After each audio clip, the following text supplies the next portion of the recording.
आपली संस्कृती बाय अनुराधा या चॅनलमध्ये आपण वेगवेगळे विषय हाताळायचे ठरवलेत. अनेक असे विषय असतात किंवा त्याच्याबद्दल आपल्याला माहिती नसते किंवा थोडीफार माहिती असते, तर त्या प्रत्येक विषयाची माहिती सांगण्याचा मी या चॅनलमध्ये प्रयत्न करणार आहे. आजचा विषय आहे श्रीफळ. पूर्वी आपण सुपारी, विड्याची पानं याबद्दल माहिती दिलीच आहे, पण आजचा विषय जो आहे तो वेगळा आहे बरं का. आजचा विषय आहे तो श्रीफळ. श्रीफळ हा अनेक वेळेला आपण उच्चारतो किंवा आपण अनेक वेळेला आपल्या कानावर हा शब्द येतो की त्याला श्रीफळ आणि शाल दिली. म्हणजे नक्की काय, तर श्रीफळ म्हणजे नारळ. नारळाला श्रीफळ असं म्हटलं आहे. आता श्रीफळमधला श्रीचा अर्थ लक्ष्मी असा अर्थ होतो. याशिवाय नारळ जे आहे किंवा श्रीफळ आहे सगळ्या देवांना प्रिय आहे.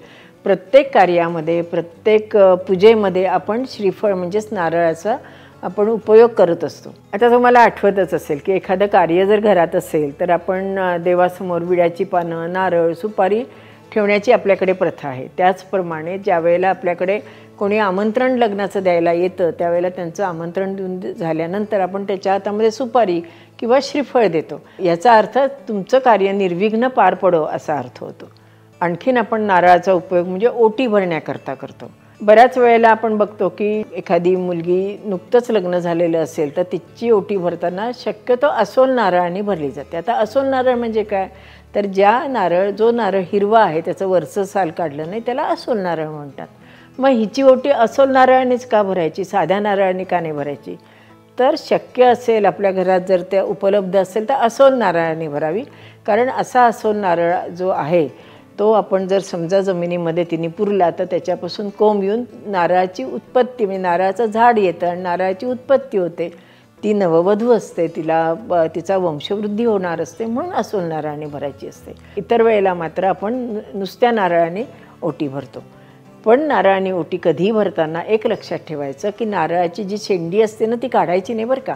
शेंडी असलेल्याच नारळाचा उपयोग आपण देवकार्यामध्ये ओटी भरण्याकरता किंवा देवासमोर ठेवण्याकरता करतो. त्याचप्रमाणे ज्यावेळेला कुणाचा आपण सत्कार करतो की नाही त्यावेळेला सुद्धा शेंडी असलेलाच नारळ पाहिजे. आता शेंडी म्हणजे वरतीचं समजा त्याचा काथ्या असेल तरीसुद्धा चालू शकतो, परंतु ज्या वेळेला आपण देवापुढे नारळ ठेवतो किंवा ओटी भरतो किंवा कुणाचा सत्कार करतो त्यावेळेला नारळाची शेंडी ही त्याच्याकडे असली पाहिजे.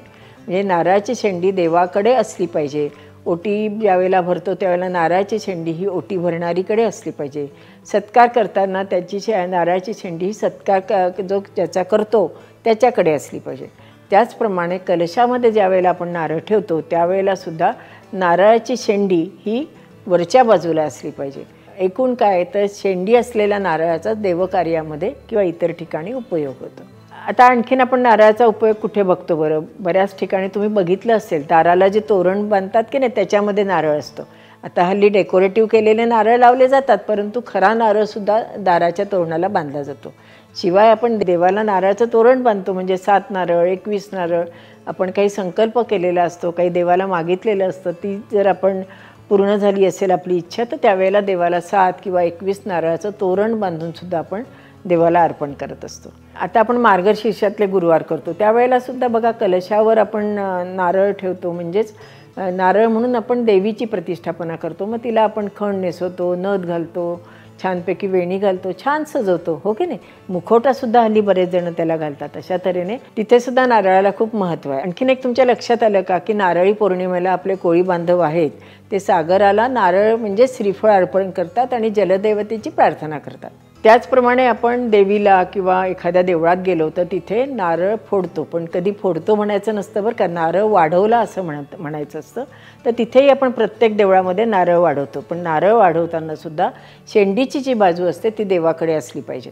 याचप्रमाणे तुम्हाला आठवत असेल की आपण नवीन गाडी घेतो किंवा नवीन शॉप घेतो किंवा दुकान घेतो, कार्यालय घेतो, त्यावेळेला सुद्धा आपण जरूर नारळ वाढवतो. नारळ ज्या वेळेला आपण वाढवतो त्यावेळेला नारळाची शेंडी ही ते आपल्या दुकानाकडे, कार्यालयाकडे किंवा गाडीकडे करून ते वाढवलं पाहिजे. नारळ वाढवताना सुद्धा त्याची एक पद्धत आहे. प्रथम नारळाला हळदी कुंकू लावायचं असतं, नंतर नारळाच्या बाजूनी गोल पाणी लावायचं असतं आणि नंतर नारळ फोडायचा असतो. नारळ फोडताना सुद्धा तो एखादा दगडावर किंवा काहीतरी वस्तू घेऊन त्यावर फोडायचा असतो. जमिनीवर शक्यतो नारळ फोडू नये.